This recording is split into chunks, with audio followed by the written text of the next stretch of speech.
Hello. So probability chapter continue करते हैं। तो एग्जांपल है कि a dice is thrown once, let E, E एक इवेंट है। तो ई एक इवेंट है occurrence of multiple of three, multiple of three.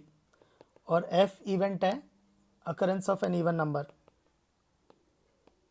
Occurrence of an even number.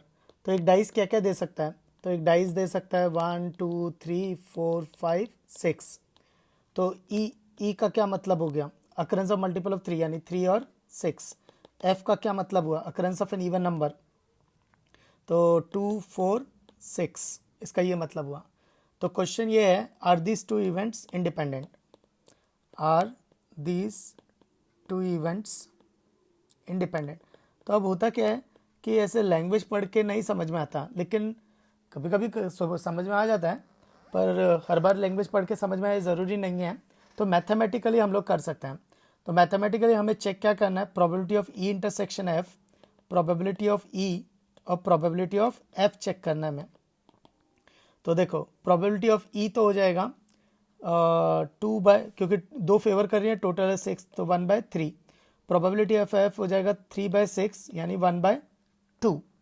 और probability of E intersection F निकालना पड़ेगा। तो ई इंटरसेक्शन एफ दोनों में कॉमन वो क्या है? 6 है। तो probability of E intersection F आएगा 1/6। और probability of E intersection F, तो next probability of E into probability of F, तो कितना आ रहा है? 1/3 इंटू 1/2 विच इज़ 1/6। तो probability of E intersection F is equal to probability of E into probability of F. तो दोनों की individual probability का मल्टीप्लिकेशन दोनों के इंटरसेक्शन की प्रोबेबिलिटी के बराबर है। तो इसका मतलब है E and F R independent, E and F R independent, इसका ये मतलब हुआ। नेक्स्ट है क्वेश्चन। इस क्वेश्चन में क्या किया है कि दो कार्ड निकाल रहे हैं विदाउट रिप्लेसमेंट। विदाउट रिप्लेसमेंट का मतलब है बैग है 52 कार्ड्स हैं, उसमें से एक कार्ड लिया, तो अब बैग में 51 कार्ड बचेंगे। अब फिर से बैग में से एक और कार्ड लिया, तो इसको बोलते हैं विदाउट रिप्लेसमेंट। तो नेक्स्ट, तो हमें क्या करना है? विदाउट रिप्लेसमेंट दो कार्ड लेना है, दो कार्ड लेना है। तो पहला कार्ड एस आया और दूसरा कार्ड एस आया, इसकी क्या प्रोबेबिलिटी है? तो ए एक इवेंट है, first card is an ace, first card is an ace. B एक इवेंट है, second card is an ace. तो मुझे क्या बताना है कि पहला भी एस है और दूसरा भी एस है। In simple word, probability of A intersection B. और ये इंडिपेंडेंट इवेंट्स नहीं है, ये डिपेंडेंट इवेंट्स हैं। तो multiplicative theorem, probability of A into probability B की ए हो चुका है।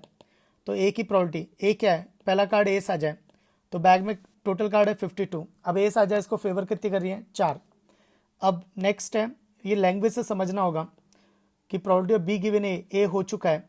ए हो चुका है मतलब पहला कार्ड एस आ चुका है, फर्स्ट कार्ड एस आ चुका है। अब सेकंड कार्ड ले रहे हैं, तो जब सेकंड कार्ड ले रहे हैं तो बैग में 51 ही कार्ड है, और उसको फेवर कितनी करेंगी? 3 ही करेंगी, क्योंकि एक कार्ड पहले से बाहर रखा हुआ है, तो 3 ही उसको फेवर कर रही हैं। तो 3/51। तो ये डिपेंडेंट इवेंट्स हैं, मल्टीप्लिकेटिव थ्योरम से हमने सॉल्व किया है। नेक्स्ट है रिमार्क। तो remark first, if A and B are independent events,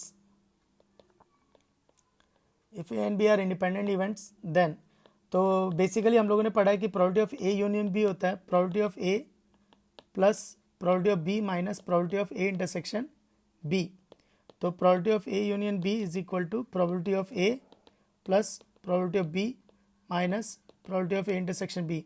लेकिन ये इंडिपेंडेंट इवेंट्स हैं, तो ए इंटरसेक्शन बी की प्रोबेबिलिटी हो जाएगी P of A into P of B. तो इसकी ज़रूरत ही नहीं है, इन दोनों से ही फाइंड आउट किया जा सकता है। तो probability of A into probability of B.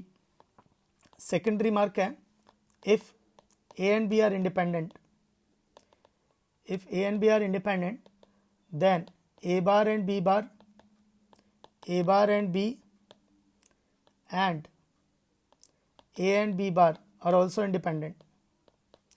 इसका क्या मतलब है कि गिवन है कि ए एंड बी इंडिपेंडेंट है, given A and B are independent, तो इसका मतलब है कि probability of A intersection B is probability of A into probability of B. लेकिन मुझे प्रूफ करना है, कोई एक बिट मैं प्रूफ कर देता हूँ। तो मुझे प्रूफ करना है कि A bar and B bar are independent. तो मैथमेटिकली प्रूफ करना है probability of A bar intersection B bar is equal to probability of A bar into probability of B bar. तो इसको प्रूफ करना है, कर सकते हैं, इजी है। तो प्रूफ में तो गिवन क्या है, probability of A intersection B is equal to probability of A into probability of B. Prove that probability of A bar intersection B bar is equal to probability of A bar into probability of B bar. तो left hand side probability of A bar intersection B bar, तो De मोवियस theorem, तो ये हो जाएगा A union B का complementary. और A union B का कॉम्प्लीमेंट्री मतलब 1 minus probability of A union B, 1 minus, तो ए यूनियन बी की प्रोबेबिलिटी क्या होती है, अभी लिखा था फर्स्ट रिमार्क में, probability of A plus probability of B minus probability of A intersection B. तो 1 minus probability of A plus probability of B minus, पर ए एंड बी इंडिपेंडेंट है तो probability of A P A into probability of B. इसको expand किया तो 1 minus probability of A minus probability of B plus probability of A into probability of B. Factorize करेंगे तो ये आता है 1 minus probability of A into 1 minus probability of B. 1 minus probability of A मतलब probability of A bar, और 1 minus probability of B मतलब probability of B bar. तो ये आ गया probability of A bar intersection B bar is equal to probability of A bar into probability of B bar. So hence proved. Next third remark है probability A given B B plus probability of A bar given B. तो कैसे देखेंगे इसको, probability of A intersection B upon probability of B plus probability of A bar intersection B upon probability of B, conditional probability से। दोनों का denominator same है, numerator add कर दिया। तो जब ऐड करेंगे तो ये ऊपर जो आएगा ए इंटरसेक्शन बी और ए बार इंटरसेक्शन बी वो होगा बी ही होगा, तो probability of B which is 1, तो ये 1। नहीं तो डायरेक्ट ऐसे भी देख सकते हैं, ये होने की, ये कोई इवेंट के होने की प्रोबेबिलिटी और ये हो गई नहीं होने की प्रोबेबिलिटी, तो होने की प्रोबेबिलिटी प्लस नहीं होने की प्रोबेबिलिटी यानी 1। नेक्स्ट रिमार्क है fourth, if A and B are independent, if A and B are independent and mutually exclusive then, तो मैं क्या बोल सकता हूँ, अच्छा म्यूचुअली एक्सक्लूसिव वेन डायग्राम में देख सकते हैं पर इंडिपेंडेंट इवेंट हम लोग वेन डायग्राम में नहीं देख सकते हैं। तो ए एंड बी इंडिपेंडेंट है तो इसका मतलब हो गया P A intersection B is equal to P A into P B, और म्यूचुअल एक्सक्लूसिव का मतलब हो गया A intersection B is null set, तो probability of A intersection B is 0, तो इसका मतलब है probability of A into probability of B is equal to 0।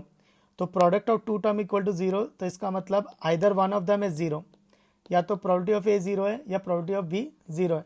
तो इसका ये मतलब हुआ at least one of the event is impossible, क्योंकि किसी एक की प्रोबेबिलिटी 0 आ रही है, तो at least one of the event is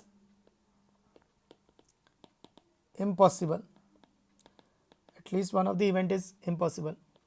next question, इस क्वेश्चन में इंफॉर्मेशन दे रखी है ए और बी, ए यूनियन बी के होने की प्रोबेबिलिटी दे रखी है, कॉम इंटरसेक्शन की दे रखी है, ए बार की दे रखी है, पी ए पी बी और पी ए गिवन बी निकालना है, ठीक है।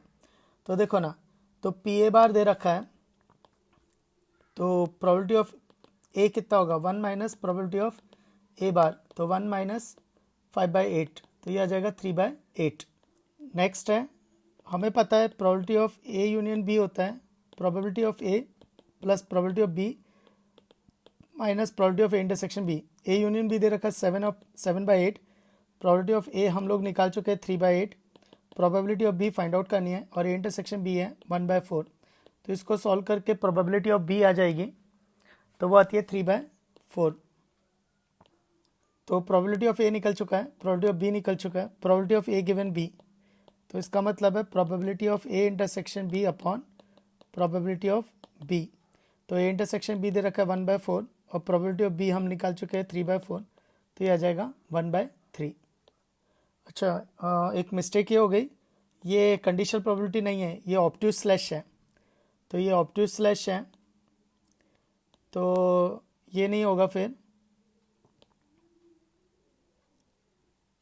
तो ये नहीं आएगा क्योंकि ये कंडीशनल प्रोबेबिलिटी है। तो हमें ऑब्ट्यूज स्लैश की निकालनी है। तो probability of A obtuse slash B, तो इसका मतलब होता है probability of A intersection B bar, उसका मतलब होता है probability of A minus probability of A intersection B. तो प्रोबेबिलिटी ऑफ ए आई थी अपनी 3/8, probability of A intersection B दे रखे 1/4, तो ये आ जाएगा 1/8। तो दिस इज द प्रोबेबिलिटी।